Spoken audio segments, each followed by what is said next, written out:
Get out, now! Linda Crawford's voice slices through the afternoon heat like a blade. She stands 3 feet from two 13-year-old black boys, her manicured finger pointing at them like a weapon.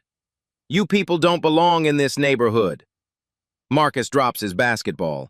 It rolls toward the fence as both boys freeze, their childhood innocence colliding with adult hatred in broad daylight. We're just playing, Malik starts. I don't care what you're doing. Linda steps closer, invading their space with deliberate aggression. This is a private community. You're trespassing. She pulls out her phone, holding it up like a threat. I'm calling the police right now to report 2 suspicious black males. The boys' faces shift from confusion to recognition to fear. They know this story. They've heard it end badly. Linda's thumb hovers over 911 as she smiles with cruel satisfaction. Let's see how tough you are when the cops get here. The phone connects. Her voice turns sickeningly sweet. 911? I need the police immediately. What Linda doesn't know is that she just made the biggest mistake of her life. The day began with triumph. At 8 a.m., Sarah Williams sat in the bright studio lights of Good Morning Miami, her tailored navy suit commanding respect as she faced host Patricia Martinez across the polished desk. The chyron beneath her name read, Civil Rights Attorney, $50 million police brutality settlement. Sarah, this is the largest settlement in Florida history for a police misconduct case. Patricia leaned forward, her voice carrying the weight of the moment. What does this victory mean for families across the state? Sarah's response was measured, professional, but carried an undercurrent of barely contained emotion. Patricia, this isn't just about money. It's about accountability. For too long, we've seen police departments operate with impunity when it comes to racial bias. Yesterday's verdict sends a clear message that a badge doesn't equal immunity. The camera captured Sarah's composure perfectly, the quiet strength of a woman who had spent 15 years building cases that most attorneys wouldn't touch. Her law degree from Harvard hung in her office, but her real education had come from growing up in Liberty City, watching her own father subjected to traffic stops that lasted 45 minutes for infractions that earned white drivers warnings. You've mentioned that this case was personal, Patricia continued. Can you elaborate? Sarah's pause was brief, but viewers caught the flicker of something deeper. I have twin sons, 13 years old. Every day I teach them their rights because I know that knowledge might be the only protection they have. No parent should have to have that conversation, but until we reform how police interact with communities of color, that's our reality. The interview continued for another 12 minutes, covering police reform initiatives, bias training programs, and Sarah's next legal targets. What viewers saw was professional excellence. What they didn't see was the exhaustion beneath the surface, the 3 hours of sleep, the coffee-stained legal briefs scattered across her kitchen table, the weight of carrying not just her own family's hopes, but those of every family who looked like hers. By 10:30 a.m., Sarah was pulling into her driveway on Magnolia Court, a tree-lined street in Coral Springs where she'd deliberately chosen to raise her boys. The house was modest by the neighborhood standards, a 4-bedroom colonial with cream siding and black shutters, but it represented everything she'd worked toward. Safety, stability, the chance for her sons to grow up without looking over their shoulders. Marcus and Malik were waiting in the kitchen, still in their summer school clothes, backpacks dropped by the door with the casual disregard of adolescence. At 13, they were already taller than most of their classmates, their voices in that awkward stage between childhood and whatever came next. But their faces still lit up when they saw her, and for a moment, the weight of the morning's television appearance lifted. Mom, you were amazing! Marcus rushed to her side, his NASA t-shirt wrinkled from a morning spent bent over math worksheets. Mrs. Peterson made our whole class watch during current events. Malik nodded enthusiastically from his position at the kitchen counter, where he was constructing what could generously be called a sandwich. Everyone was like, "That's your mom? You look like those lawyers on TV shows."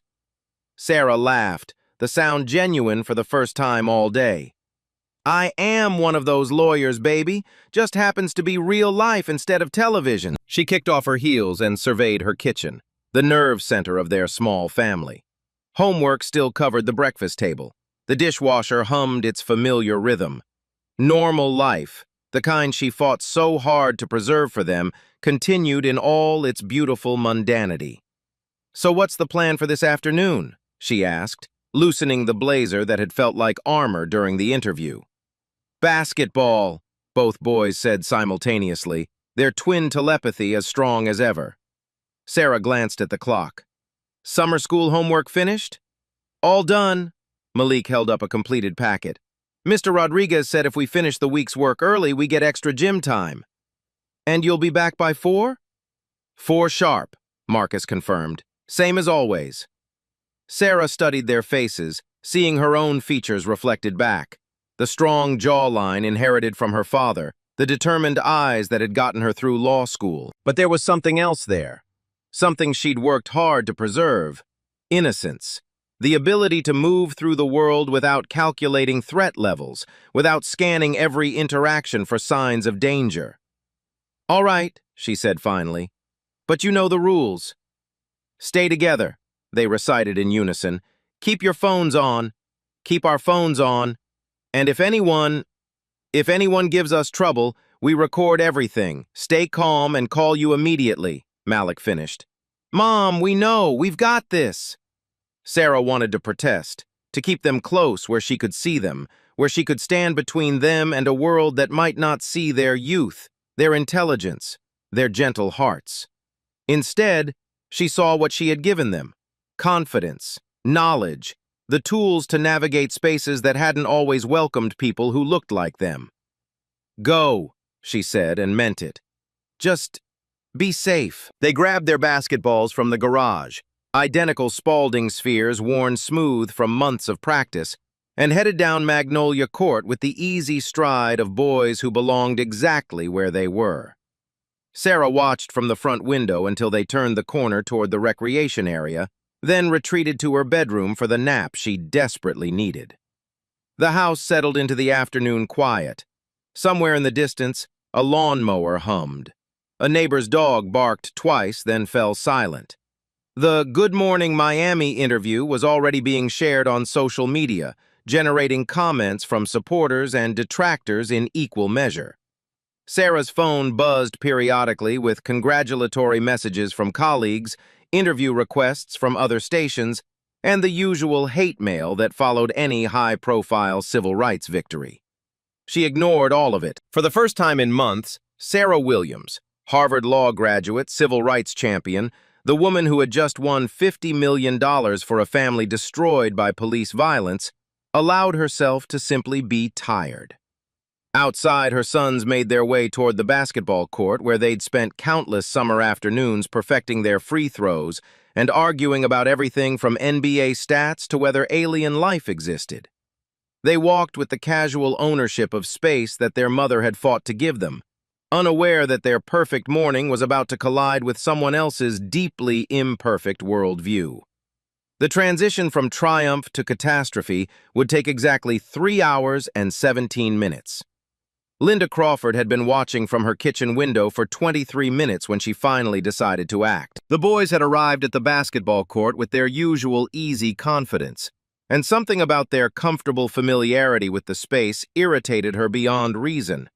They moved like they belonged there, like they had every right to occupy a space she had mentally claimed as part of her domain. From her vantage point in the sprawling ranch house at 847 Magnolia Court, Linda had a perfect view of the recreation area. The house itself was a testament to her success. Granite countertops, stainless steel appliances, and a kitchen island larger than most people's bedrooms. Real estate had been good to Linda Crawford. 22 years of showing properties, negotiating deals, and cultivating the kind of professional relationships that opened doors had built this life of comfort and control. But control was exactly what felt threatened as she watched the boys warm up with practiced shots. They weren't just playing basketball, they were claiming territory. And in Linda's carefully ordered world, territory belonged to people who looked like her, earned like her, and understood the unspoken rules of suburban hierarchy. She smoothed her blonde hair, still perfectly styled from this morning's appointments, and adjusted the blazer she'd worn to show a property on Pine Ridge Drive. The Royal Palm Realty badge clipped to her lapel caught the afternoon light, a small symbol of the authority she wielded in this community. Homeowners association meetings, property value discussions, neighborhood watch coordination. Linda Crawford was someone who got things done. The walk from her front door to the basketball court took exactly 97 steps. Linda had counted them during previous reconnaissance missions, those times when she'd observed other irregularities in the neighborhood's carefully maintained order.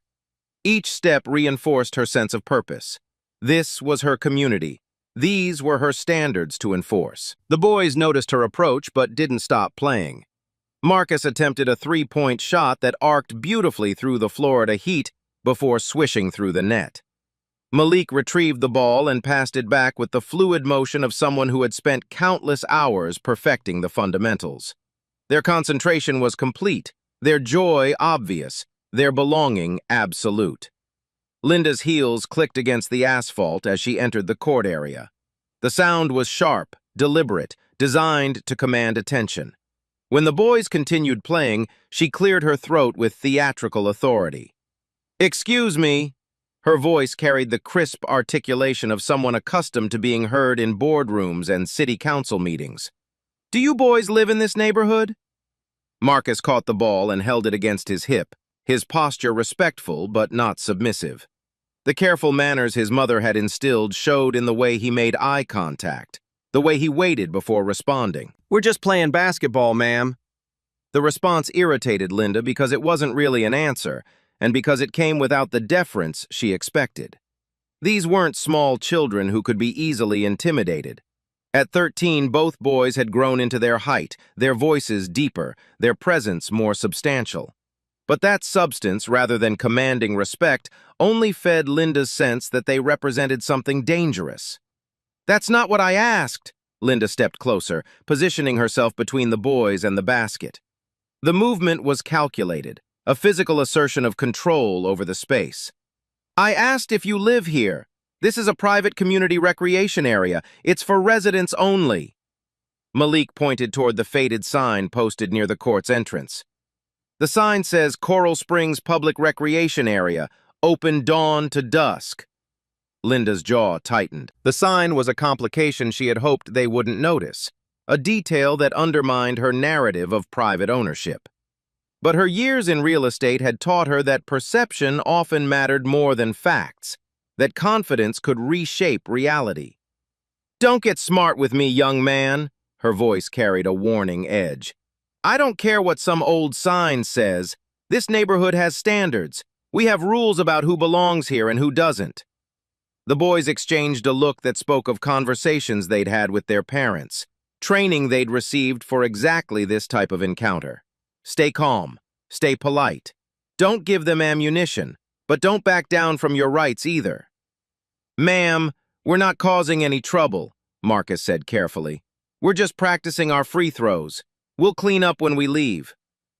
"Where are your parents?" Linda demanded, her volume rising with her frustration. "Do they know you're wandering around neighborhoods where you don't belong?"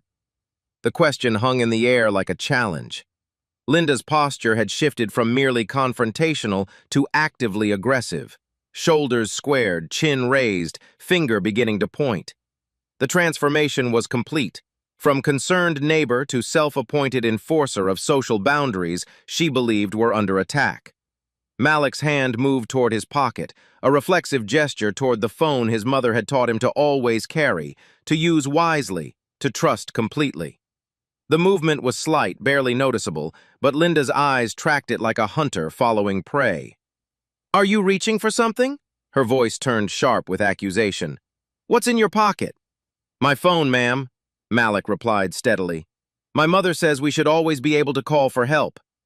Linda's laugh was bitter, triumphant. "Help? You think you need help? I'm a respectable member of this community trying to maintain our property values and our safety. If anyone needs help, it's the people who have to deal with trespassers who think they can go anywhere they want." She pulled out her own phone, holding it like a weapon.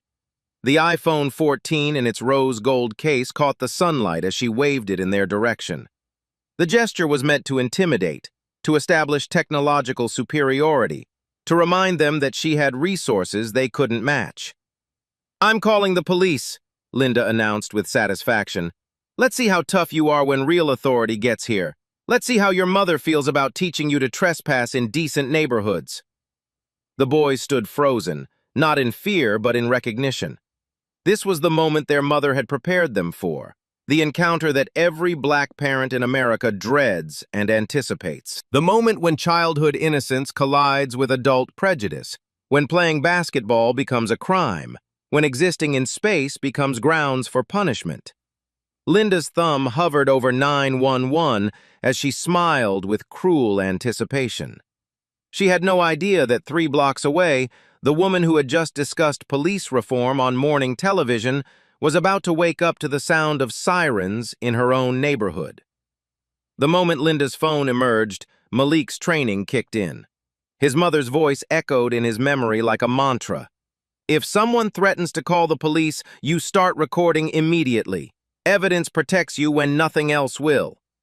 His hand moved to his pocket with deliberate calm, withdrawing his phone with the measured precision of someone who understood the stakes.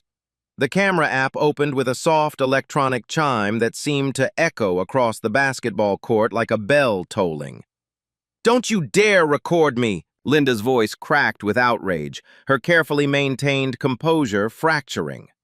The red record button on Malik's screen represented something she hadn't anticipated: accountability. "You have no right to film me!" Marcus stepped closer to his brother, their twin synchronicity emerging in crisis the way it had throughout their childhood.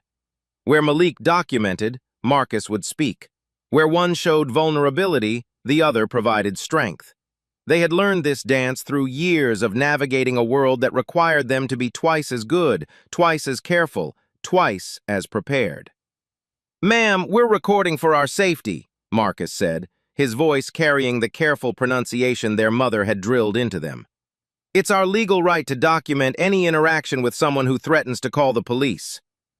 Linda's face flushed red beneath her carefully applied foundation.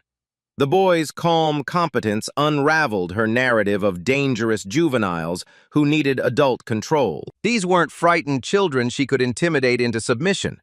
They were prepared, trained, armed with knowledge that transformed her authority into something questionable. "Your legal right?" she sputtered. "Who taught you to talk about legal rights? What kind of parents raise children to be so disrespectful?"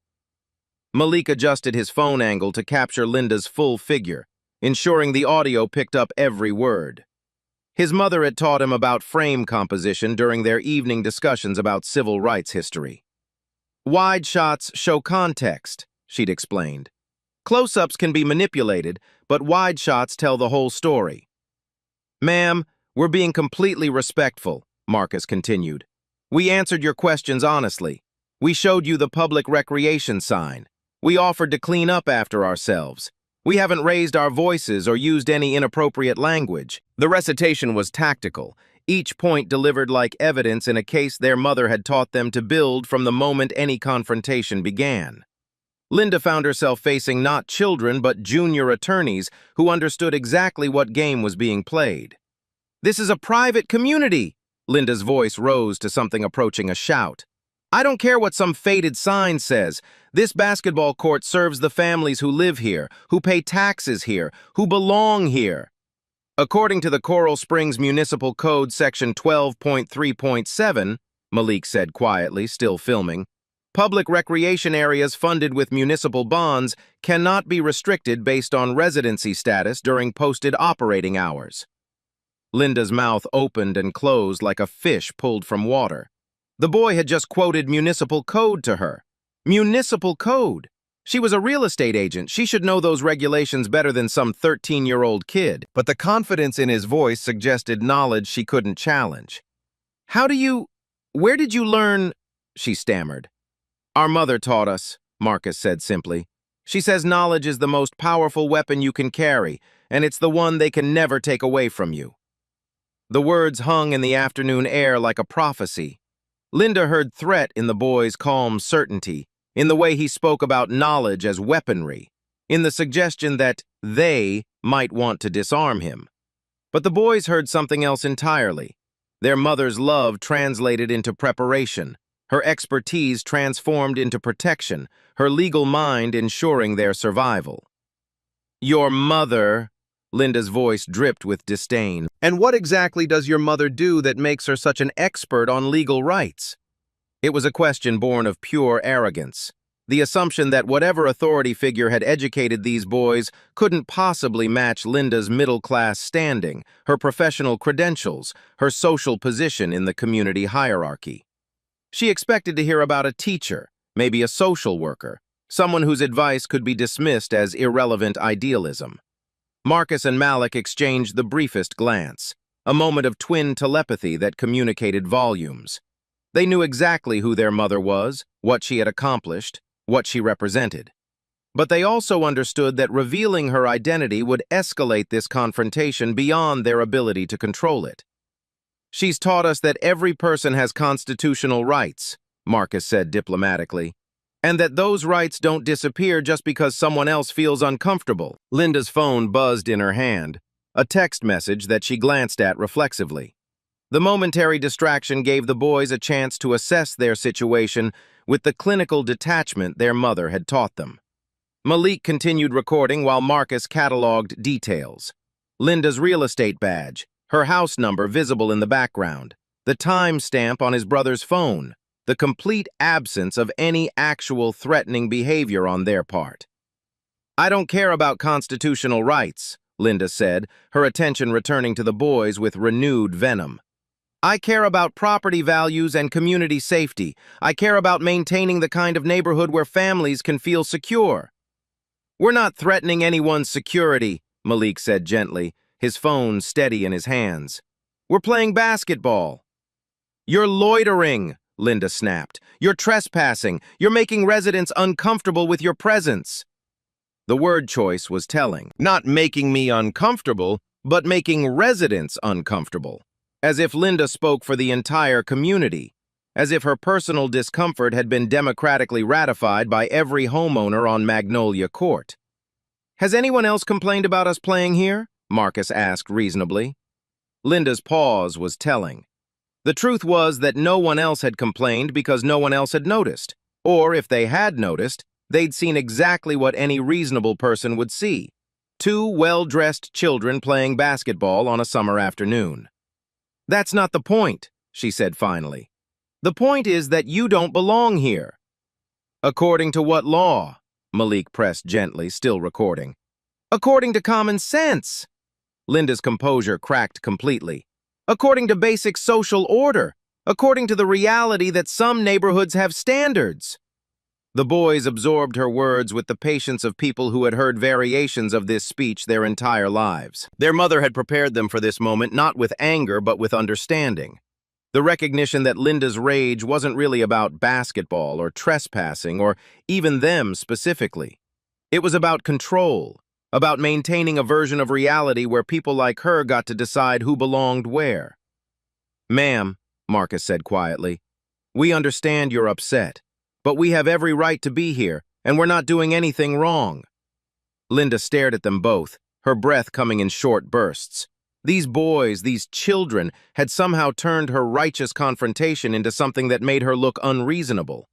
They had knowledge, evidence, composure, and worst of all, they had made her reveal exactly who she really was. Her thumb moved to her phone's dial pad with deliberate emphasis. "Fine. If you won't leave voluntarily, we'll see what the police have to say about this situation." Linda's finger pressed 911 with the ceremonial weight of someone calling down divine judgment. She held the phone away from her ear, ensuring the boys could hear every word of the conversation that would, in her mind, restore proper order to her neighborhood. 911, what's your emergency?" The dispatcher's voice crackled through the speaker with professional efficiency. "This is Linda Crawford at 847 Magnolia Court in Coral Springs," she began, her voice taking on the authoritative tone she used during real estate negotiations. "I need police assistance immediately. Two black males are trespassing on private property and refusing to leave when asked.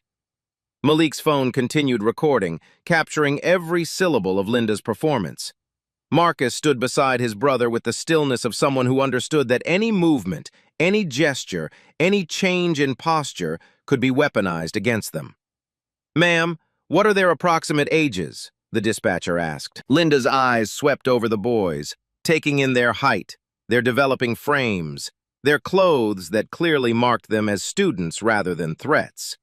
But her answer reflected not what she saw, but what she needed the police to believe. Teenagers, maybe 16, 17 years old. They're large for their age, and they've been loitering here for over an hour making threatening statements. Malik's eyebrows raised slightly at the age inflation, but he kept filming. Marcus remained motionless except for the almost imperceptible tightening of his jaw. Their mother had warned them that truth would be the first casualty in any encounter like this, that someone determined to see them as threats would reshape reality to match their fears. "What kind of threatening statements, ma'am?" Linda's pause was brief but telling. In the space between question and answer, she constructed a narrative that transformed teenage confidence into menace, legal knowledge into insolence, simple presence into invasion. "They're talking about their rights, about laws, about how they can do whatever they want," she said, her voice gaining confidence with each fabrication. "They're recording me without permission, which I believe is illegal. They're acting very aggressive and confrontational. One of them quoted some kind of legal code at me like he was threatening me with a lawsuit." The boys exchanged a look that communicated volumes. They were witnessing their own story being rewritten in real time, their polite responses becoming aggression, their legal knowledge becoming threatening behavior, their compliance becoming confrontation. "Are they armed, ma'am?" Linda's gaze swept over the boys again, searching for anything she could characterize as threatening. Marcus held a basketball. Malik held a phone. Neither carried backpacks, weapons, or anything more dangerous than the remnants of their summer school homework visible in their pockets. "I don't know," Linda said, and in those 3 words, she crossed a line that would define everything that followed. "They keep reaching into their pockets. They could have anything. I'm a single woman here, and I feel very unsafe. They've been acting erratically, pacing around, talking to each other in low voices like they're planning something." The boys hadn't been pacing. They had been standing still for the entire 20-minute encounter, but Linda's imagination supplied movement where none existed, conspiracy where there was only confusion. "Ma'am, are you in a safe location?" "I'm maintaining distance, but they're blocking my path back to my house," Linda lied smoothly. Her front door was clearly visible behind her, 30 feet of open lawn providing an unobstructed route to safety. "They've positioned themselves between me and my property. It feels very intentional, very threatening." The transformation was complete. Linda Crawford, who lived in a house worth $600,000, who carried a real estate license and a concealed weapons permit, who was 6 feet from her own front door in broad daylight in one of Florida's safest suburbs, had become a damsel in distress, threatened by 2 8th graders playing basketball. "Units are en route, ma'am. Please maintain a safe distance until officers arrive." "Thank you," Linda said, her satisfaction evident. "These boys have no idea what they've gotten themselves into. I hope their parents are prepared to deal with the consequences of raising children who think they can intimidate law-abiding citizens." She ended the call and stood watching the boys with the expression of someone who had just played a winning hand. But Marcus and Malik weren't looking at her anymore. They were looking past her, at the neighbors who had begun emerging from houses up and down Magnolia Court. Mrs. Rodriguez from 2 houses down stood on her front porch, her phone also raised, recording the confrontation. Her expression was troubled as she watched a grown woman celebrate calling police on children. Mr. Peterson, walking his golden retriever, had stopped on the sidewalk to observe, his weathered face creased with concern. The teenage daughter of the family across the street watched from her bedroom window, her own phone capturing the scene from a different angle. Old Mr. Williams, a retired teacher who had lived on Magnolia Court for 37 years, emerged from his garage with pruning shears still in hand. drawn by the commotion. His eyes moved from Linda to the boys to the growing collection of phones documenting the confrontation. Linda noticed the gathering audience and felt vindicated. Here was community support for her actions. Neighbors who understood that she was protecting their shared investment in suburban tranquility. What she didn't recognize was the expression on their faces, not support, but growing unease as they watched a grown woman call police on children who were clearly doing nothing wrong. The sirens began as distant whispers, barely audible over the ambient sounds of suburban afternoon life. But they grew steadily louder, more insistent, until the peaceful rhythm of Coral Springs was overwhelmed by the urgent wail of emergency response vehicles racing toward a basketball court where two boys stood filming their own pursuit. Marcus's phone buzzed with a text message from their mother. "Having fun at the court? Don't forget sunscreen." The irony was so complete, so perfectly timed, that he almost laughed. Almost. Instead, he felt a crushing wave of sadness that his mother's casual concern would soon transform into the kind of parental terror that haunted black families across America. "You should have left when I gave you the chance," Linda said, her voice carrying the satisfaction of someone who believed justice was racing toward them in the form of flashing lights and sirens. "Now you'll learn what happens when you don't respect authority in this neighborhood. Your parents are going to have some very serious questions to answer about how they raised you." The first police cruiser rounded the corner onto Magnolia Court with lights strobing but siren now silent, a tactical choice that somehow made the vehicle's presence more ominous rather than less. The black and white Coral Springs Police Department vehicle moved with deliberate slowness, allowing its occupants to assess the scene before committing to action. A second cruiser followed 30 seconds behind, then a third. 3 patrol cars for 2 boys with a basketball. The deployment suggested danger on a scale that existed nowhere except in Linda Crawford's 911 call and whatever assumptions those call details had generated in the minds of responding officers. The neighborhood fell silent except for the sound of car doors slamming and radio chatter crackling through the afternoon air. Dogs stopped barking. Air conditioning units seemed to hum more quietly. Even the wind appeared to pause, as if nature itself recognized the gravity of what was about to unfold. The boys stood exactly where they had been standing when Linda first approached them 26 minutes earlier. They had not moved toward her, away from her, or anywhere else. They had not raised their voices, made threatening gestures, or done anything beyond exercising their constitutional right to exist in public space while black. But as the police cars arranged themselves around the basketball court like predators surrounding prey, Marcus and Malik understood that none of their innocence, none of their compliance, none of their careful preparation would matter in the next few minutes. The first officer emerged from his vehicle with his hand resting on his service weapon, not drawn, but positioned for quick access.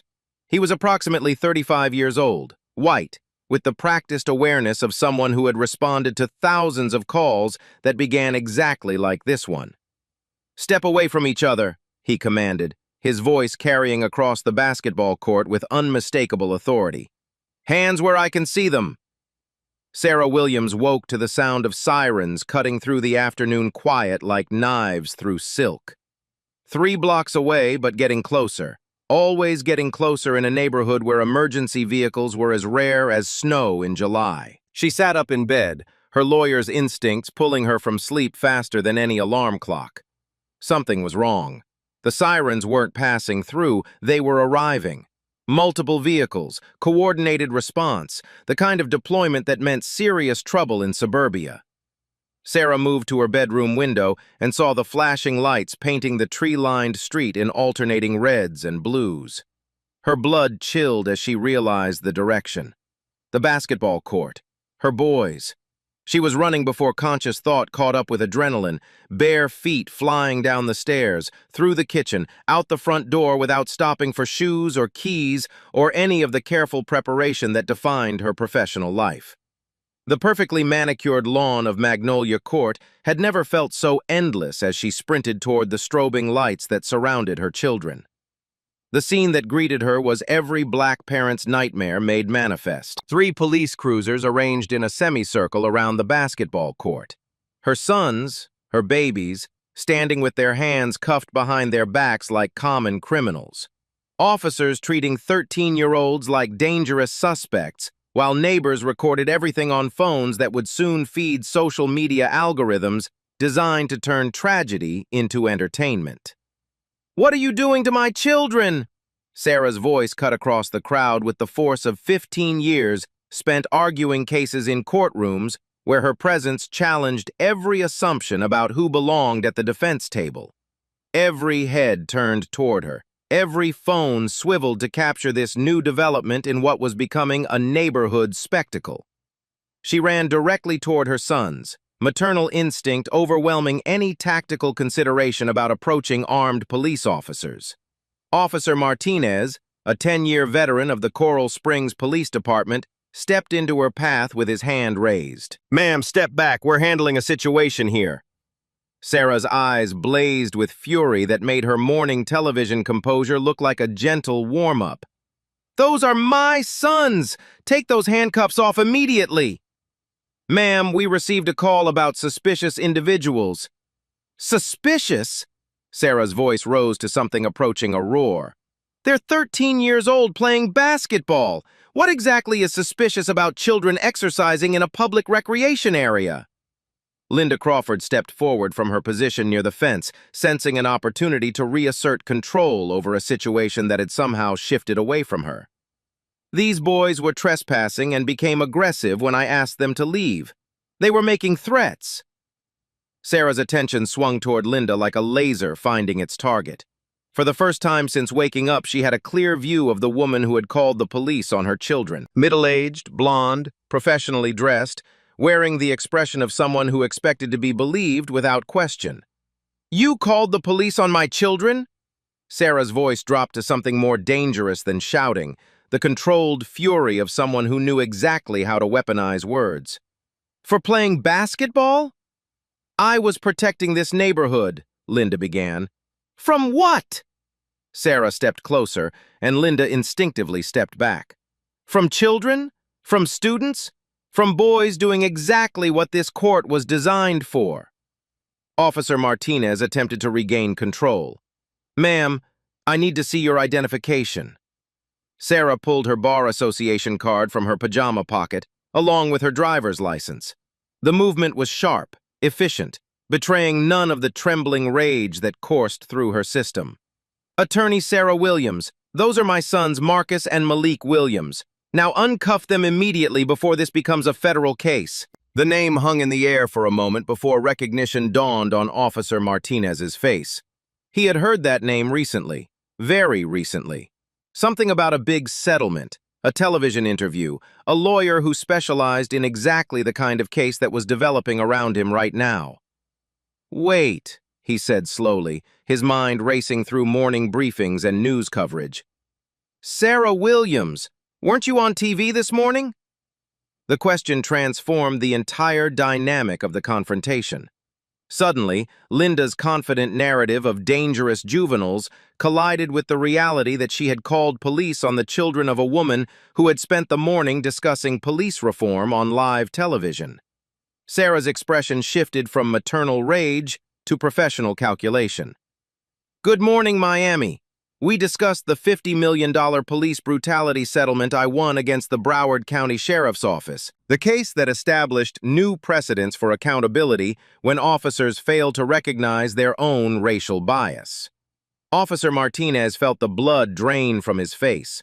His partner, Officer Davis, had gone completely still beside their patrol car, the recognition hitting him like a physical blow. They had just handcuffed the children of the lawyer who had become famous for suing police departments, the lawyer who specialized in civil rights violations, the lawyer who had won the largest police misconduct settlement in Florida history. Linda's confusion was evident as she looked between Sarah and the officers, trying to understand why everyone's demeanor had suddenly changed. "I don't care if she was on television," she said, her voice carrying less confidence than before. "These boys were trespassing." "On a public basketball court?" Sarah turned her professional attention to Linda like a prosecutor examining a hostile witness. The same court that's clearly marked with Coral Springs municipal signage indicating public access from dawn to dusk. "They don't live here," Linda protested weakly. "According to what law does residency determine access to municipal recreation facilities?" Sarah's voice carried the crisp precision of someone who had memorized every relevant statute. "Are you familiar with the Equal Protection Clause of the 14th Amendment? Or perhaps the Civil Rights Act of 1968? The crowd of neighbors had grown larger, their phones capturing every word of an exchange that was rapidly becoming a masterclass in civil rights law delivered by a mother in pajamas whose children were still handcuffed for the crime of existing while black. Officer Martinez made the decision that would define the rest of his career. "Release them," he said quietly to his partner. The metallic click of handcuffs being removed echoed across the basketball court like a bell tolling the end of Linda Crawford's authority. Marcus and Malik rubbed their wrists where the metal had bitten into Young's skin, their dignity slowly returning as circulation restored feeling to fingers that had gone numb with restraint.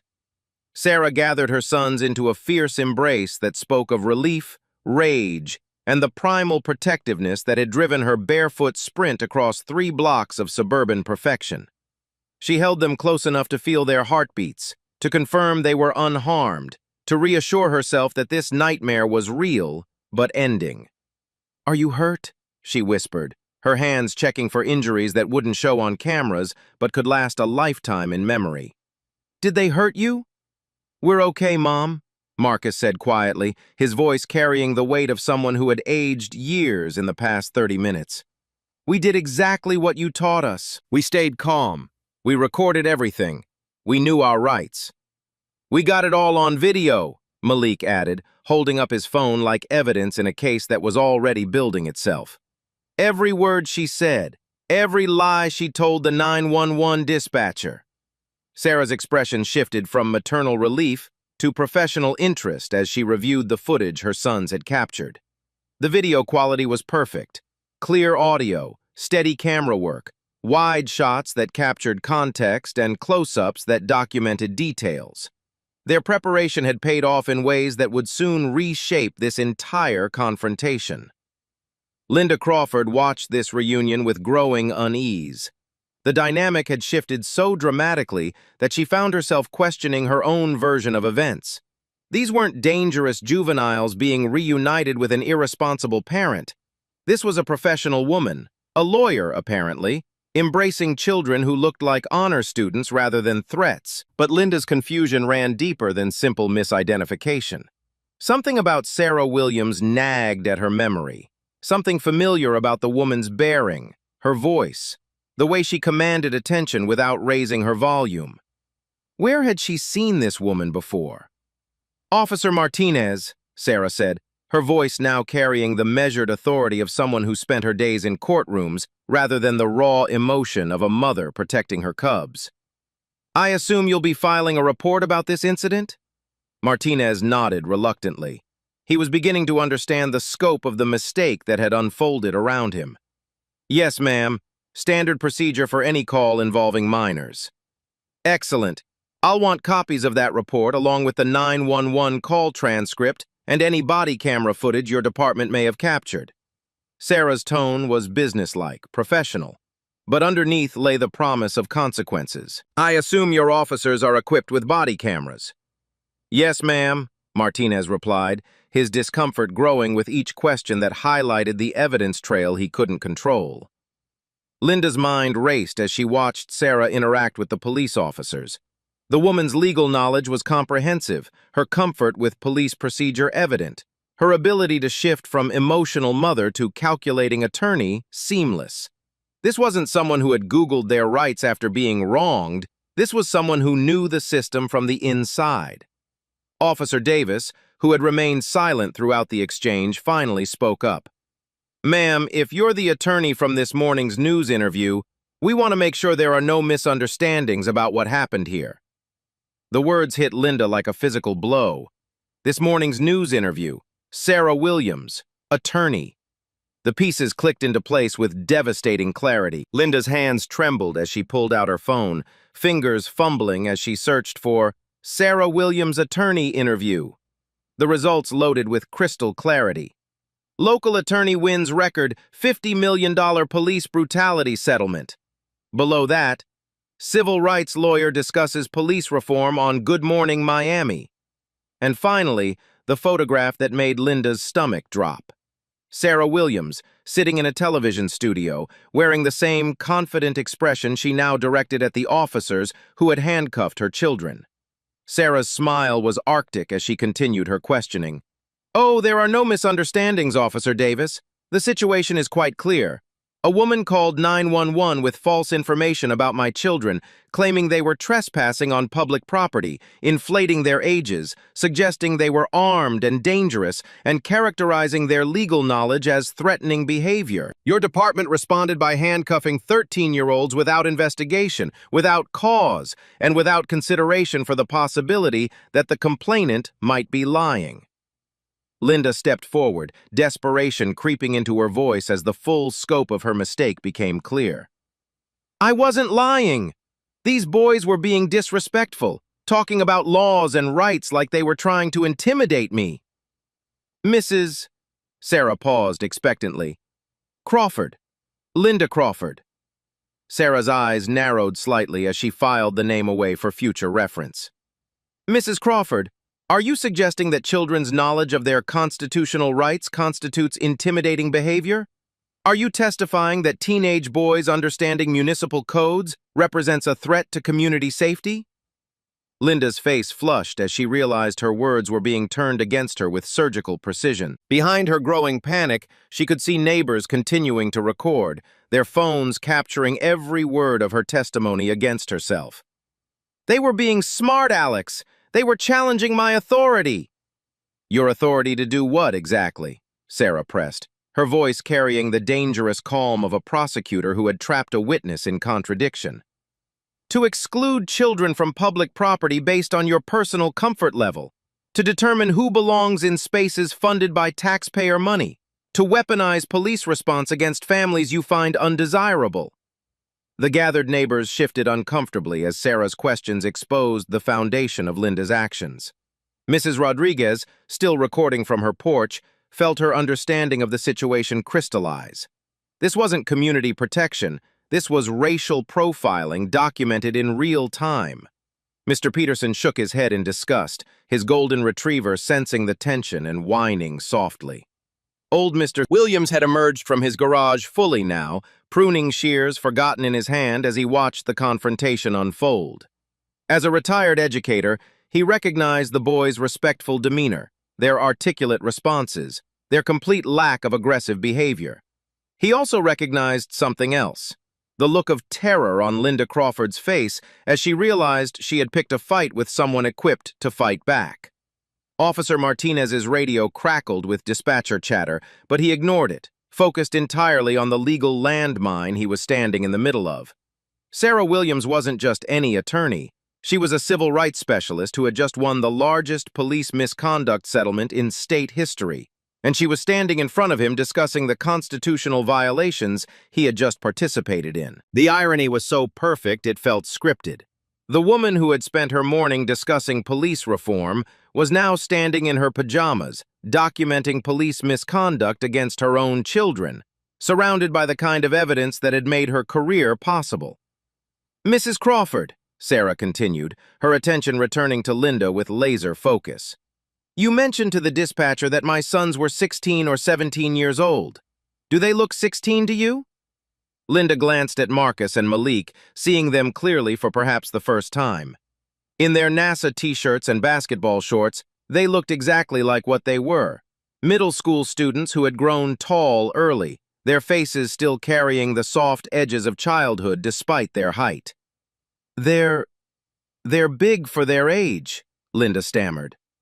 "They're 13, Sarah said flatly. 13 years old in 8th grade. Honor roll students who have never been in trouble with law enforcement. So when you told the dispatcher they were 17, that was—" "A mistake," Linda said quickly. "A mistake.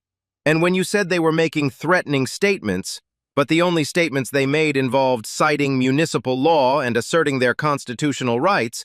That was... Linda's silence stretched uncomfortably as she realized every word she spoke was creating evidence for whatever legal action would inevitably follow. And when you suggested they might be armed, despite seeing clearly that they carried nothing but a basketball and a cell phone, that was... I felt threatened, Linda said desperately. Sarah's expression was incredulous. You felt threatened by children, playing basketball, in daylight, in a public space. While you were calling the police, they were recording for their own protection. The crowd had grown larger as word spread through the neighborhood.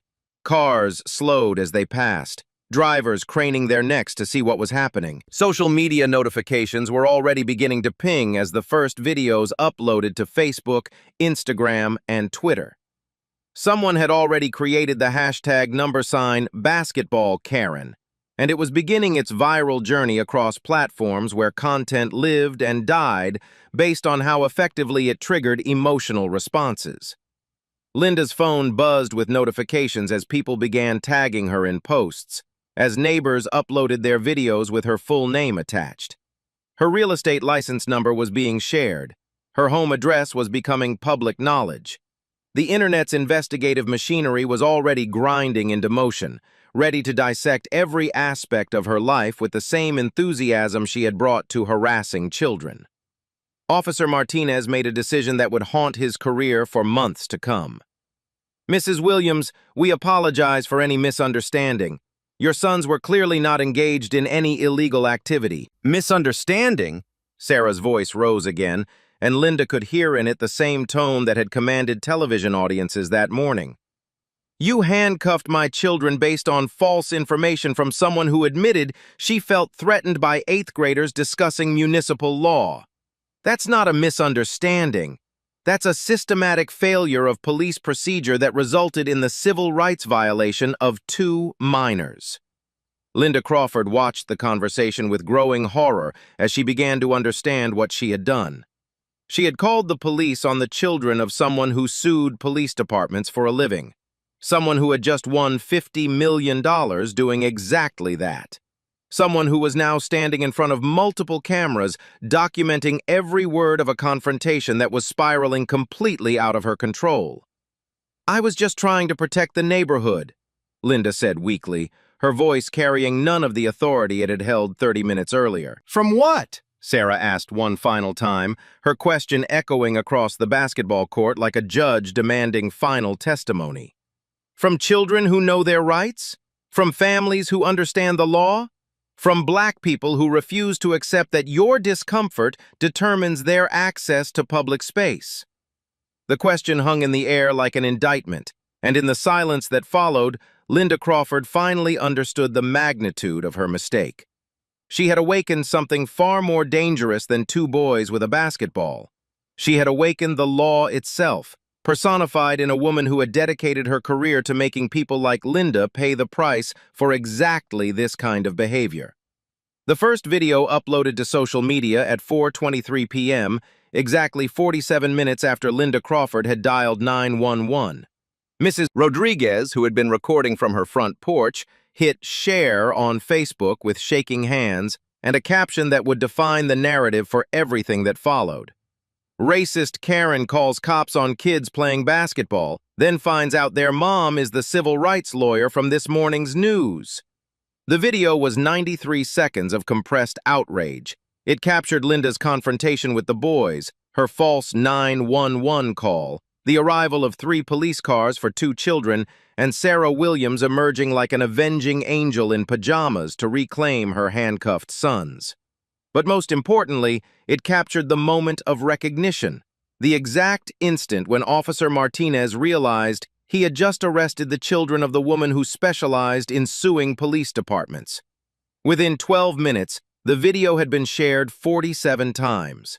Within 30 minutes, it had jumped platforms to Instagram, Twitter, and TikTok, each share adding commentary that amplified the outrage. The story had everything social media algorithms craved: racial injustice, karmic justice, powerful women, institutional hypocrisy, and the kind of perfect irony that made viewers simultaneously furious and satisfied. The TikTok version, edited down to 60 seconds with dramatic music and text overlays, exploded first. A teenager in Denver had clipped the most damaging moments. Linda saying, "You people don't belong here." The boys calmly citing municipal law, the police handcuffing children, and Sarah's devastating revelation of her identity. The text overlay read, "When Karen calls cops on civil rights lawyers' kids the same day she was on TV talking about police reform."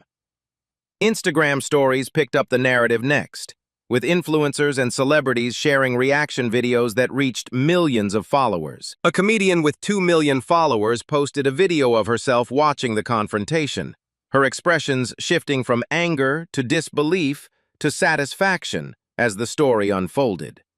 "This is what we mean when we say, 'Play with fire, get burned,'" she captioned the clip. Twitter became a battlefield of opinions, with verified users weighing in from across the political spectrum. Civil rights activists shared the video with commentary about systemic racism. Legal experts analyzed the constitutional violations in real-time threads. Conservative commentators questioned whether the boys had been appropriately respectful and whether Sarah Williams was exploiting the situation for professional gain. By 5:15 p.m., the hashtag #BasketballKaren was trending in South Florida. By 5:45 p.m., it had spread to Atlanta, then Nashville, then Houston. The internet's collective investigative machinery had identified Linda Crawford within 2 hours of the first upload, cross-referencing her real estate license, her home address, and her professional headshots with the woman in the videos. Reddit's r/public freakout subreddit pushed the story to its front page within an hour, generating thousands of comments that dissected every frame of the available footage. Users enhanced audio, analyzed body language, and created detailed timelines of events. Someone had already created a side-by-side comparison of Sarah's morning television interview and her afternoon confrontation with police. The juxtaposition so stark it seemed like dark satire.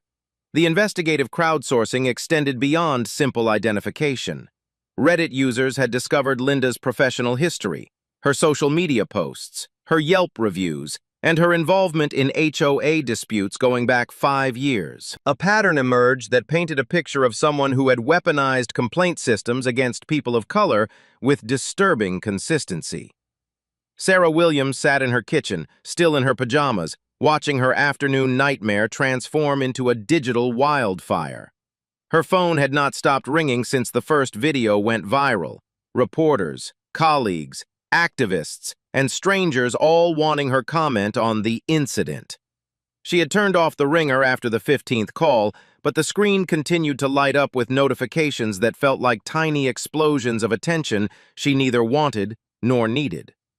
Her email inbox had exploded with interview requests from major networks.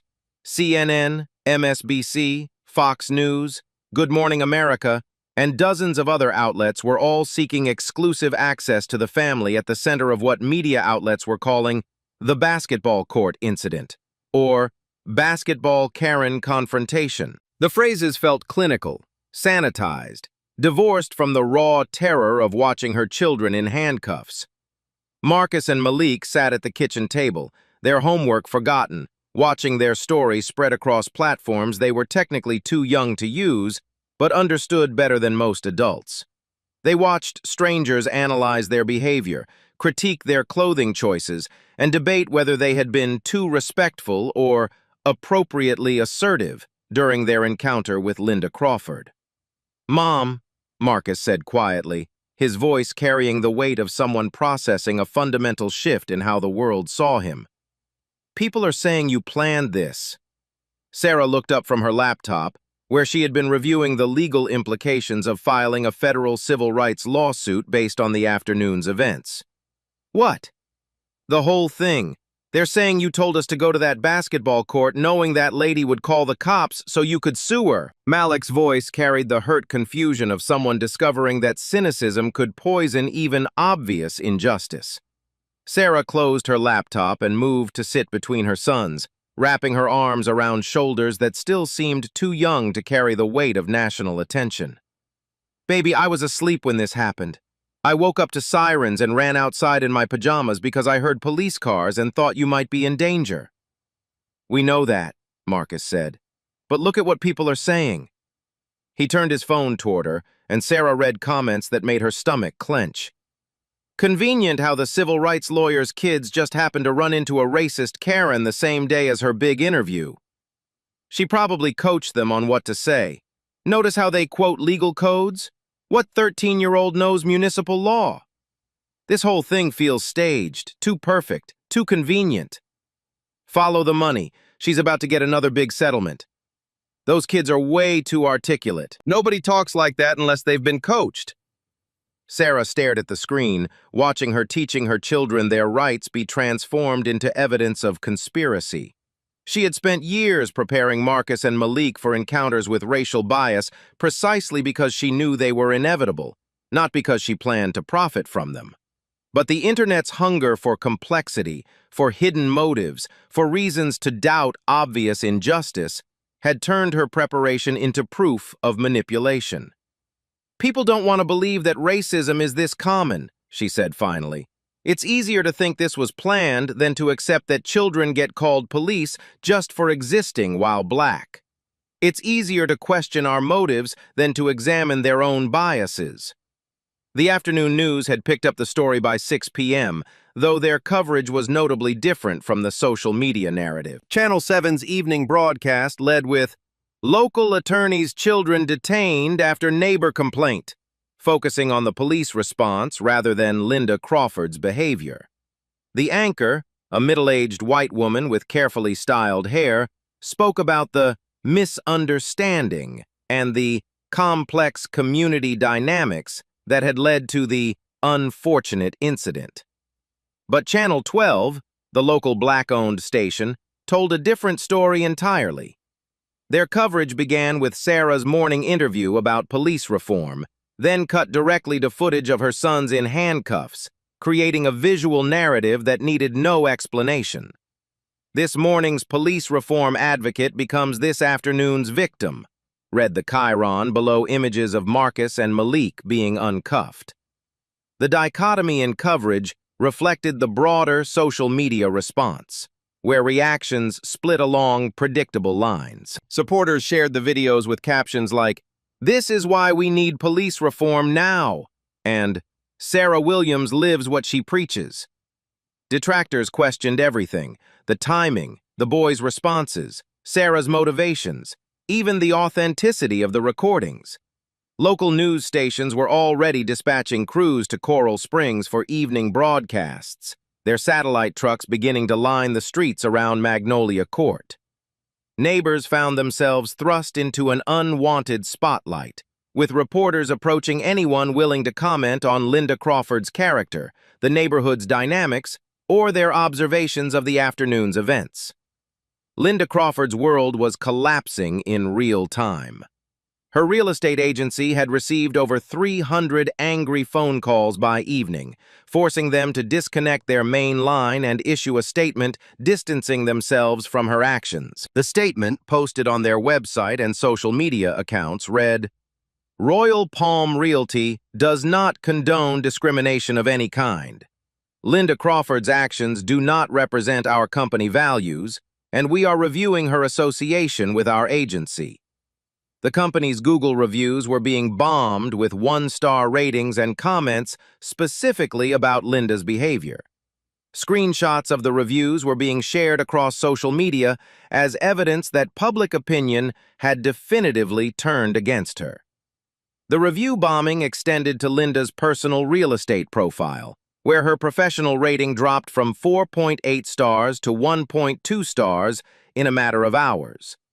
Linda herself had locked her doors, closed her blinds, and unplugged her home phone after reporters began arriving at her address. But the internet doesn't respect closed doors. Her professional headshots were being shared alongside screenshots of her 911 call transcript, creating memes that juxtaposed her smiling real estate photos with audio quotes like, "Two suspicious black males," and "They look dangerous." Someone had found her Yelp reviews, and the pattern they revealed was damning. Over the past 3 years, Linda had consistently given low ratings to businesses with predominantly black staff, often citing unprofessional behavior and attitude problems that other reviewers didn't seem to notice. The reviews were being screenshot and shared as evidence of systematic racism that extended far beyond one afternoon's confrontation. Her LinkedIn profile showed connections to local Republican organizations, HOA boards, and neighborhood watch groups that social media investigators were now scrutinizing for similar patterns of behavior. Facebook posts from years past were being unearthed and analyzed, revealing a consistent thread of complaints about declining neighborhood standards and certain types of people that read very differently in the context of the afternoon's events. Her neighbor, Mrs. Rodriguez, was fielding interview requests from news stations across the state. Everyone wanted to talk to the woman who had captured the incident on video, who had witnessed Linda's behavior firsthand, who could speak to the broader dynamics of racial tension in suburban communities. Linda has called the police 6 times in the past 2 years, Mrs. Rodriguez told Channel 12's Evening Reporter. Every single time, it was about black people in the neighborhood.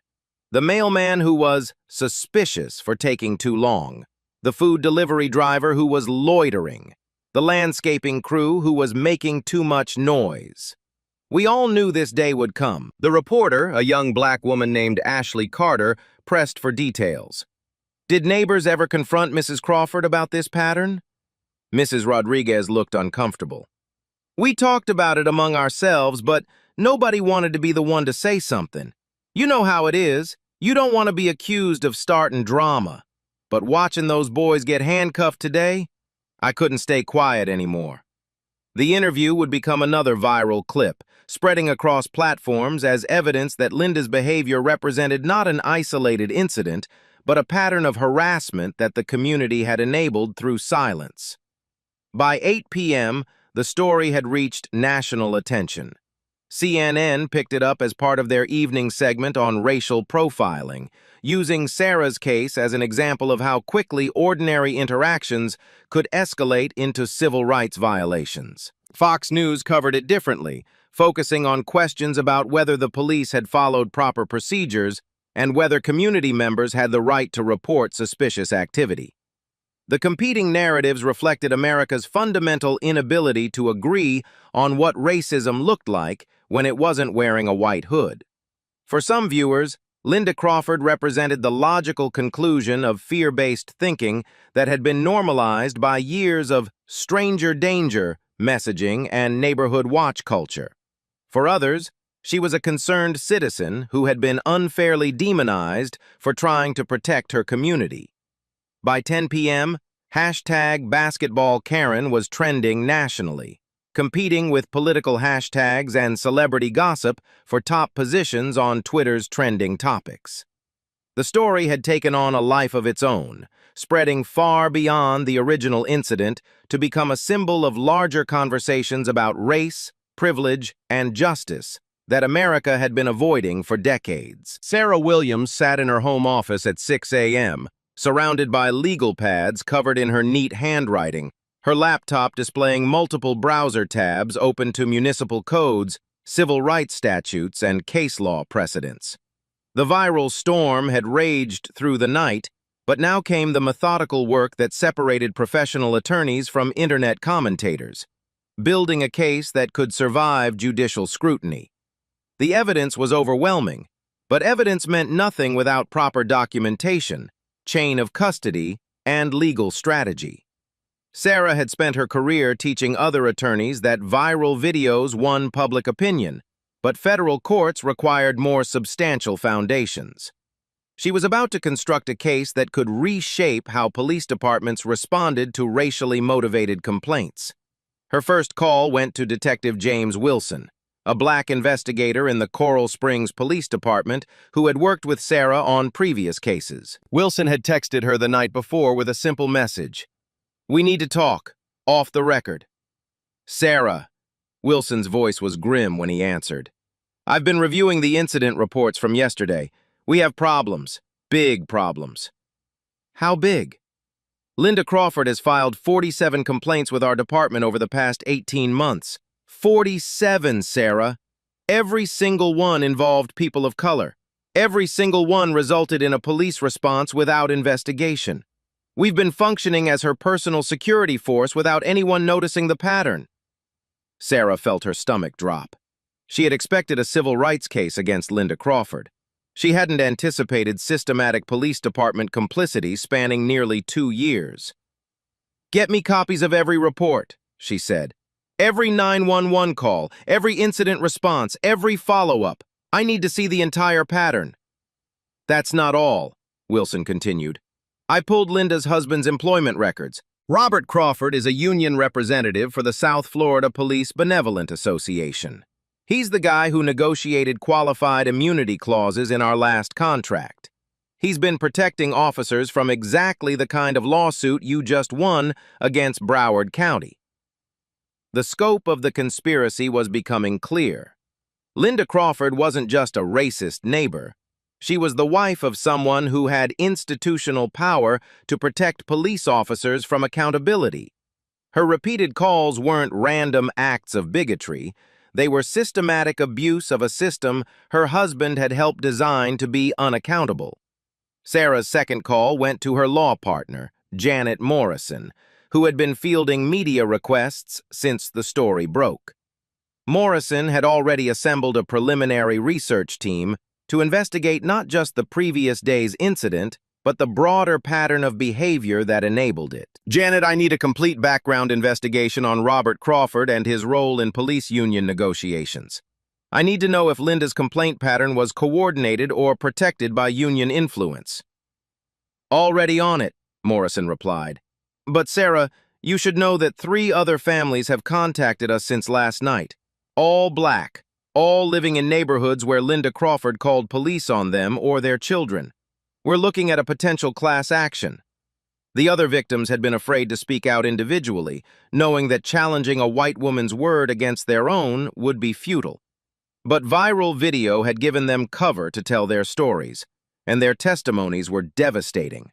Mrs. Angela Thompson from Pine Ridge Drive had been reported for suspicious behavior while walking her dog past Linda's friend's house. The police response had been 2 patrol cars and a 20-minute interrogation about why she was in that neighborhood, despite living 3 blocks away.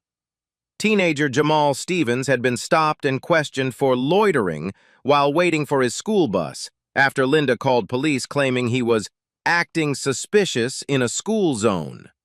The irony that he was literally waiting for school transportation hadn't registered with responding officers. Most damaging was the case of Dr. Michael Roberts, a pediatrician who had been reported for breaking into a house that he had legally purchased 3 months earlier. Linda had called police claiming to witness a burglary in progress, resulting in Dr. Roberts being handcuffed in his own driveway while officers verified his ownership documents. Sarah reviewed each case with growing outrage. The pattern wasn't just racist. It was sophisticated. Linda had learned to use specific language that triggered law enforcement response. Suspicious, loitering, doesn't belong, acting strange. She had weaponized police procedure against anyone whose presence in her expanded definition of her territory made her uncomfortable. By 10 a.m., Sarah had received the 911 call recordings that Detective Wilson had promised. Listening to Linda's voice transform from concerned neighbor to increasingly frantic victim revealed a performance designed to escalate police response. In each call, Linda's descriptions became more dramatic, her fear more pronounced, her suggestions of danger more explicit. The most revealing call involved Dr. Roberts. Linda had started by reporting someone trying to get into a house, but escalated to a black male with tools attempting to break in, and finally, "I think he has a weapon, please hurry." Dr. Roberts had been carrying house keys and a stethoscope. Sarah's legal mind recognized the pattern immediately. Systematic filing of false police reports, each crafted to trigger maximum law enforcement response while maintaining plausible deniability. Linda had transformed 911 into her personal harassment system, using police officers as unwitting accomplices in racial intimidation. The forensic analysis extended beyond Linda's calls to the police department's response patterns. Sarah's research team discovered that calls from Linda Crawford's address or phone number received priority routing, faster response times, and larger officer deployment than similar calls from other residents. Someone had flagged her as a reliable complainant, whose reports deserved immediate attention. The preferential treatment made sense when viewed through the lens of Robert Crawford's union position. His influence within the department had created a protection racket where his wife's complaints received special consideration, regardless of their validity. Officers who might have questioned Linda's pattern of targeting black residents stayed silent because challenging her meant challenging the union representative's family. Sarah's investigation revealed that Robert Crawford had been present at union meetings where officers discussed problem residents who filed complaints against police. He had access to personnel files, disciplinary records, and internal communications that could be used to retaliate against officers who didn't cooperate with Linda's harassment campaign. The paper trail was damning. Internal police emails showed supervisors directing patrol units to respond quickly to calls from Linda's address. Training bulletins included language about supporting community stakeholders that veterans understood meant protecting people like the Crawfords. Performance evaluations rewarded officers for community engagement that often meant validating Linda's complaints regardless of evidence. But the most devastating discovery came from body camera footage that had been stored but never reviewed. Sarah's team found dozens of hours of recording showing officers responding to Linda's calls with preconceived notions about guilt, asking leading questions designed to confirm rather than investigate her complaints, and treating people of color as suspects rather than citizens. In one particularly damaging recording, an officer approached Dr. Roberts with his weapon drawn, demanding identification before asking what he was doing at this address. When Dr. Roberts explained that he owned the house, the officer replied, "We'll need to verify that," as if home ownership by a black man required extraordinary proof. Another recording showed officers questioning Mrs. Thompson about her right to walk her dog in a public neighborhood, asking whether she had permission to be there, and why she hadn't chosen to exercise her pet in your own area. The assumption that black residents needed permission to occupy public space was casual, automatic, institutional. Sarah realized she wasn't just building a case against Linda Crawford or even the Coral Springs Police Department. She was documenting a conspiracy that extended throughout South Florida's law enforcement community, where union influence had created protection systems for people who weaponized police power against racial minorities. The broader investigation revealed that Robert Crawford's influence extended beyond Coral Springs. He had negotiated similar qualified immunity protections for officers in 6 departments across 3 counties.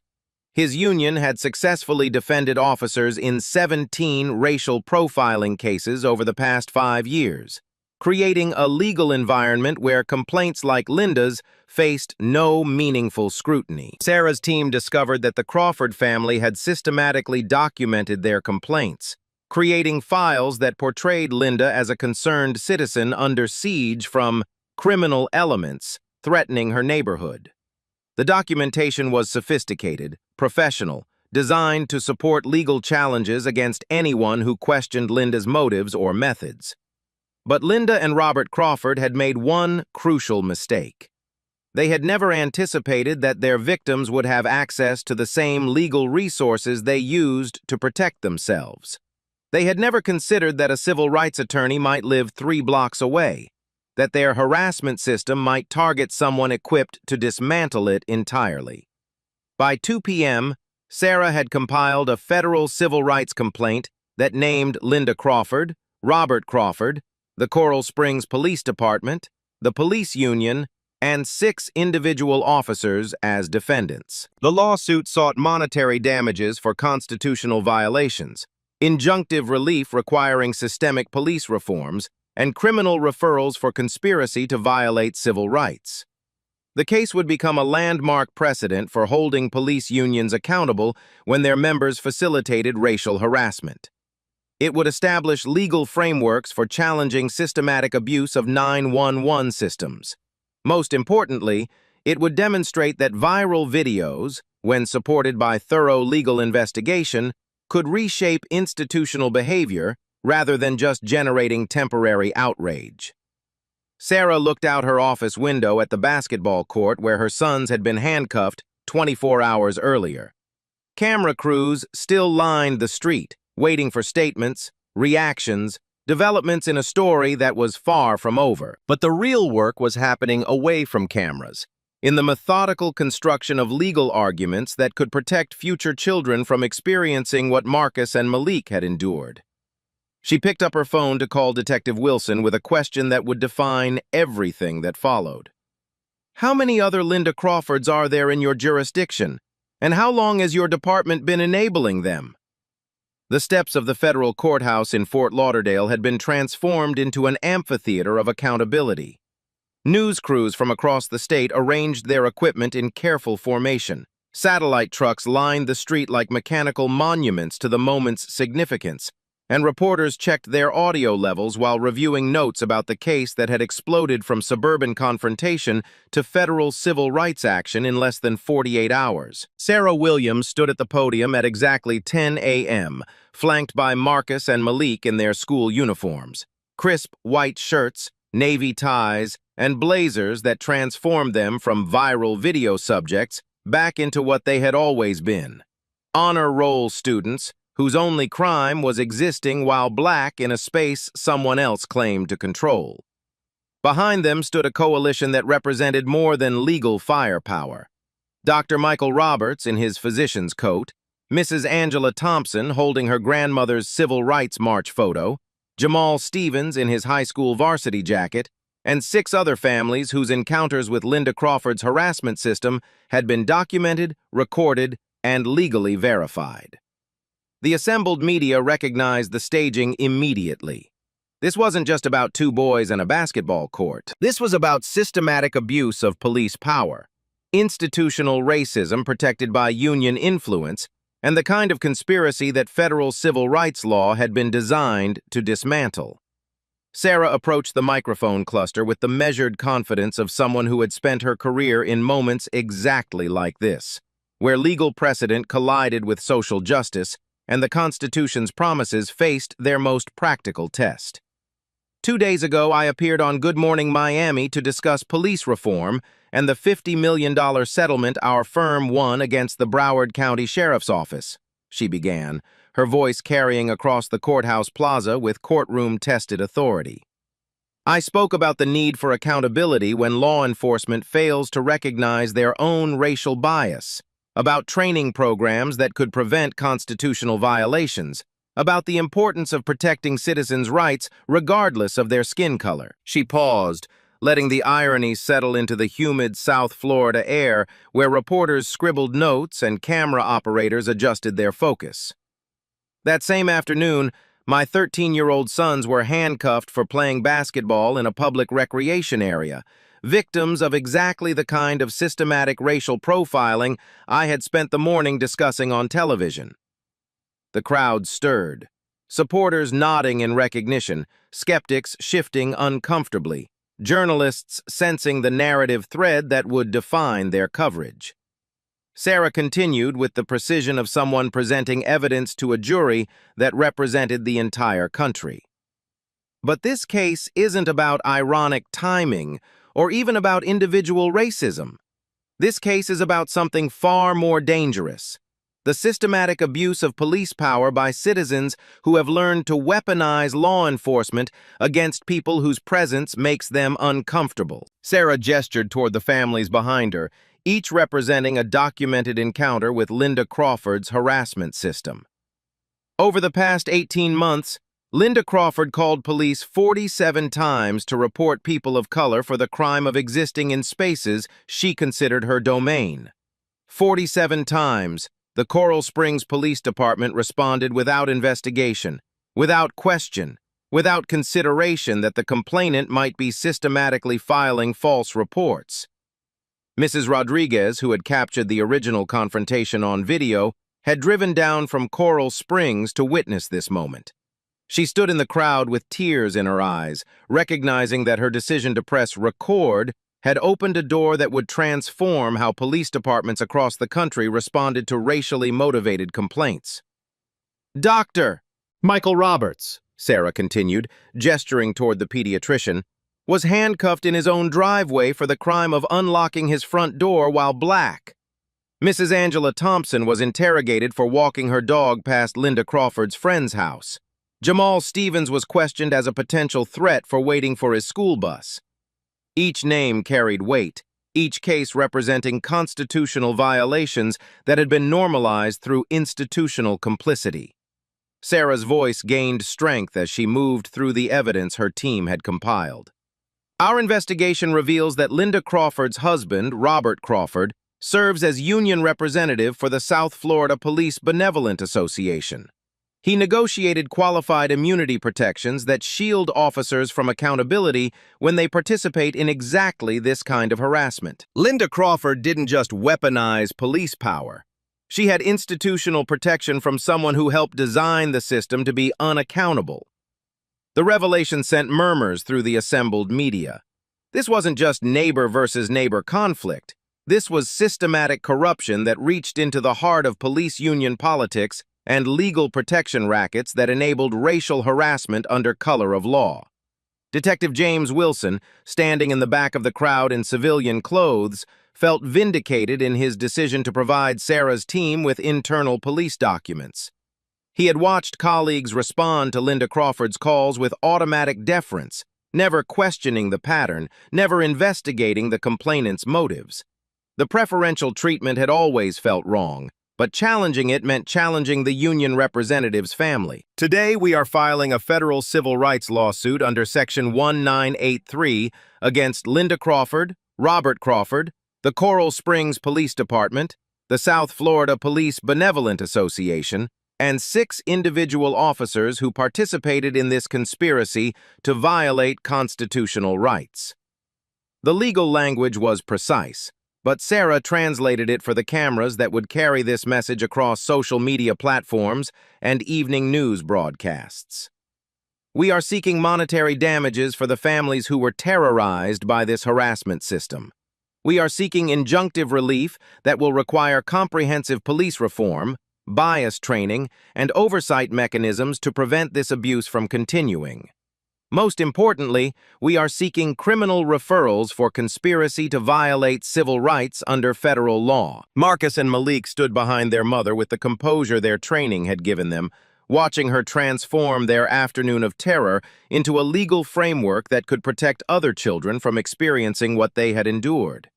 Their presence spoke to the human cost of systematic racism, while their dignity refuted every stereotype that had motivated Linda Crawford's harassment. Sarah played audio from Linda's 911 calls over the courthouse sound system, letting the assembled crowd hear the escalation patterns her team had identified. Linda's voice transformed from concerned neighbor to frantic victim to implicit threat assessor, each call designed to trigger maximum police response against people whose only crime was existing in public space. In the Dr. Roberts case, you'll hear Linda Crawford describe a black male with tools attempting to break in, followed by, "I think he has a weapon." Dr. Roberts was carrying house keys and a stethoscope. This wasn't misidentification. This was deliberate fabrication designed to endanger a man's life. The courthouse plaza fell silent except for the sound of Linda's recorded voice describing threats that existed nowhere but in her imagination. The audio was damning, transforming speculation about racial bias into documented evidence of systematic false reporting designed to weaponize police response. Reporter Ashley Carter from Channel 12 raised her hand during the question period. "Mrs. Williams, some critics suggest this lawsuit is opportunistic, that you're exploiting your children's experience for professional gain. How do you respond?" Sarah's expression hardened slightly, recognizing the question that revealed how deeply racial bias infected even media coverage of constitutional violations. Miss Carter, if my children were white, would anyone question whether their civil rights deserved legal protection? Would anyone suggest that documenting police misconduct was opportunistic rather than necessary? Sarah's response was sharp, cutting. The suggestion that black families should accept constitutional violations quietly, that seeking legal redress somehow discredits our victimization, is exactly the kind of thinking that enabled Linda Crawford's harassment system. The reporter nodded, recognizing that her question had inadvertently revealed the bias Sarah's lawsuit was designed to address.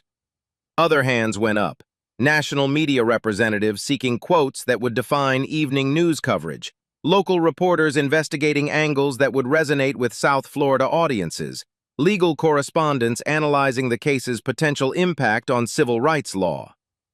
"What do you want to happen to Linda Crawford?" asked a reporter from CNN. Sarah's pause was deliberate, considering. "I want Mrs. Crawford to face the same legal consequences that any citizen faces when they systematically file false police reports. I want her to understand that weaponizing law enforcement against people of color is not community protection. It's a conspiracy to violate constitutional rights. Most importantly, I want systemic change that prevents future Linda Crawfords from using police departments as personal harassment systems." The question everyone wanted to ask finally came from a reporter representing Fox News. "Do you believe the Coral Springs Police Department intentionally discriminated, or were they simply responding to citizen complaints in good faith?" Sarah's response would be quoted in legal briefs for years to come. "Good faith requires investigation, not automatic deference to complainants who target people based on race. When police departments respond to 47 complaints from the same person targeting the same demographic without ever questioning the pattern, that's not good faith. That's willful blindness that violates constitutional rights." As the press conference concluded, Sarah gathered her sons close for photographs that would appear in newspapers across the country. Marcus and Malik had become symbols of resilience, preparation, and the next generation's refusal to accept that their rights were negotiable based on other people's comfort levels. The legal case would take months to resolve, but the precedent was already being set. Police departments across the country were reviewing their response protocols to racially motivated complaints. Union representatives were reconsidering the political cost of protecting members who enabled harassment systems. Most importantly, parents in suburban communities nationwide were having conversations with their children about recording interactions, knowing their rights, and refusing to internalize other people's prejudices. Linda Crawford watched the press conference from her locked house, surrounded by legal papers and termination notices, finally understanding that her harassment system had targeted someone equipped to dismantle it completely. The viral videos had destroyed her reputation, but Sarah Williams' legal strategy would reshape the institutional frameworks that had enabled her behavior. The basketball court where everything began remained empty that afternoon, but not because anyone was afraid to use it. It had become a pilgrimage site where families drove to take photographs, where civil rights organizations held planning meetings, where children practiced free throws while their parents discussed the legal precedents being established just miles away in the federal courthouse. Just as Sarah Williams understood as she gathered her legal papers and prepared to return to the methodical work of constitutional litigation, it wasn't just about individual accountability. It was about dismantling the systems that made Linda Crawford's possible, protecting Marcus and Malik's, and ensuring that basketball courts remained spaces for childhood rather than venues for adult prejudice. 6 months later, the basketball court on Magnolia Court had been transformed into something its original designers never intended, a symbol of resistance, resilience, and the possibility that systematic change could emerge from individual courage. The chain-link fence that Linda Crawford had once used to mark her territory now displayed a small bronze plaque installed by the Coral Springs City Council. "In memory of all children whose rights to public space have been challenged, and in honor of those who stood firm in defense of justice. Sarah Williams stood at her kitchen window, watching Marcus and Malik practice free throws with a collection of neighborhood children that would have been unimaginable during Linda Crawford's reign of harassment. The players represented every demographic the former real estate agent had tried to exclude: Black, white, Hispanic, Asian, children from families that had lived in Coral Springs for generations, alongside others whose parents had arrived seeking the American dream that the suburbs still promised to some. The legal settlement had been comprehensive, historic, and precedent-setting.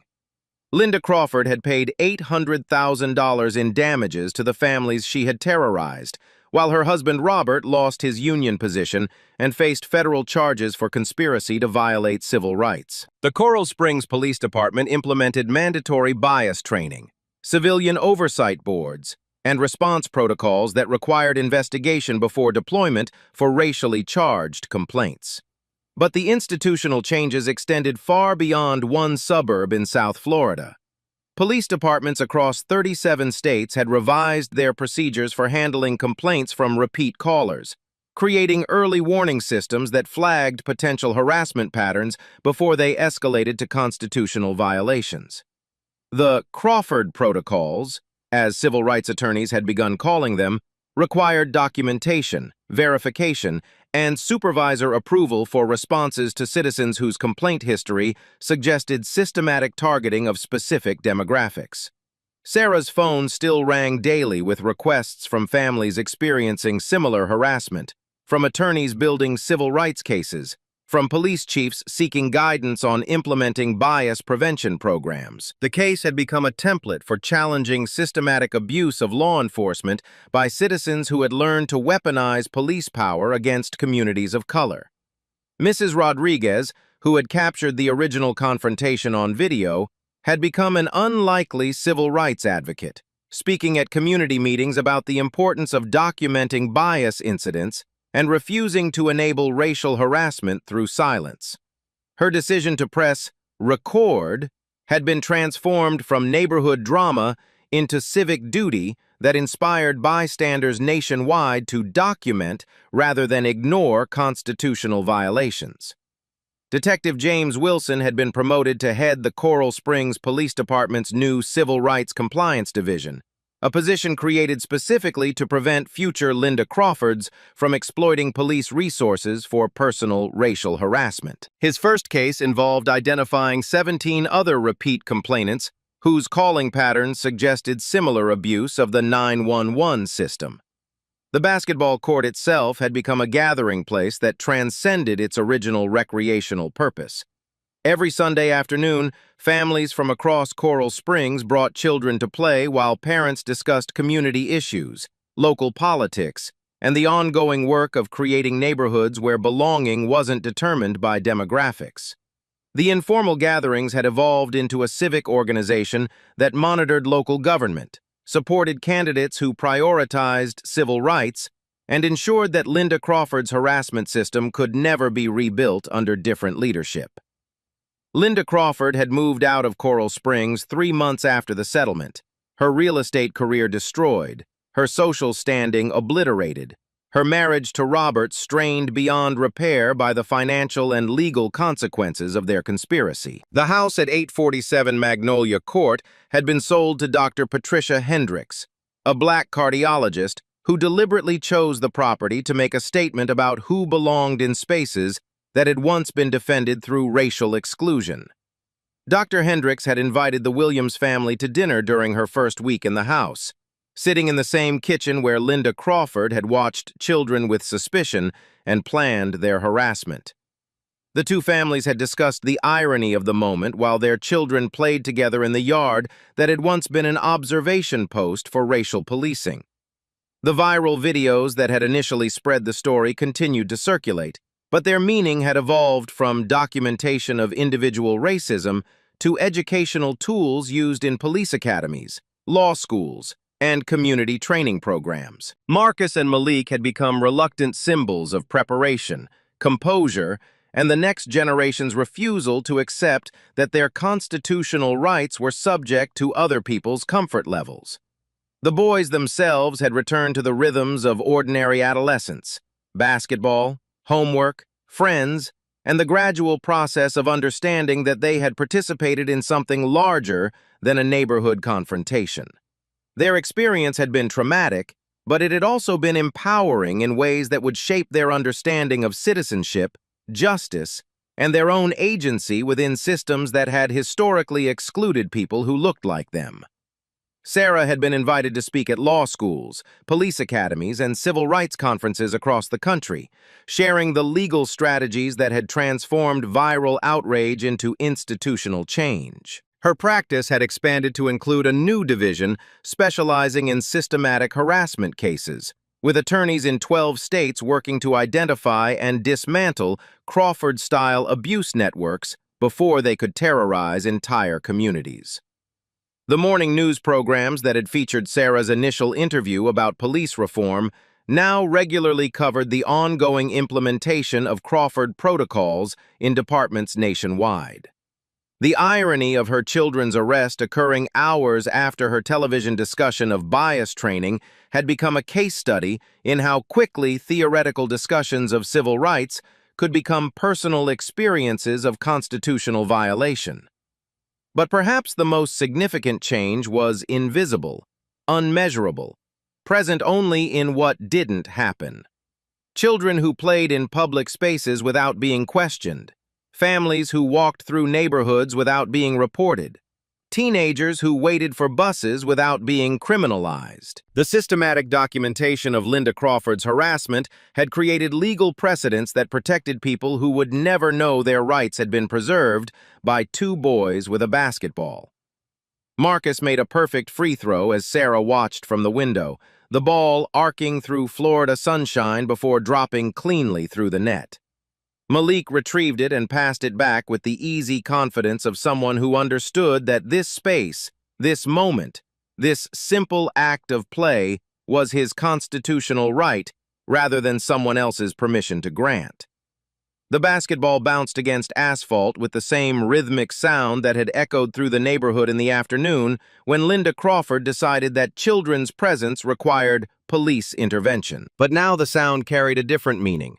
Not the threat that had triggered harassment, but the promise that public spaces could remain public, that childhood could continue despite adult prejudice, that justice was possible when preparation met opportunity and courage chose documentation over silence. Sarah smiled as she watched her sons play, knowing that the basketball court had been returned to its original purpose, while gaining new significance as a place where constitutional rights had been defended, where systematic oppression had been challenged, and where the future continued to practice free throws while their parents worked to ensure that freedom remained free. The work was far from over, but today children were playing basketball without anyone calling the police, and that was progress worth celebrating. Stories like this remind us that change is possible when we refuse to stay silent in the face of injustice. If this story resonated with you, subscribe to stay updated on more cases where ordinary people fought back against systematic oppression and won. Share this story with someone who needs to understand that knowledge truly is the most powerful weapon we can carry, and it's the one they can never take away from us. Have you or your family experienced racial profiling or harassment? Leave your story in the comments below. Your experience matters, your voice counts, and together we can document the patterns that courts need to see to create lasting change. Like this video if you believe every child deserves to play basketball without fear, and that every parent should have the tools to protect their children's constitutional rights. Remember, Marcus and Malik Williams knew their rights because their mother taught them. What are you teaching the children in your life? The next generation's freedom depends on the preparation we give them today. Justice served is just the beginning. Real change happens when we all decide to be the documenters, the witnesses, and the voices that refuse to let injustice hide in silence.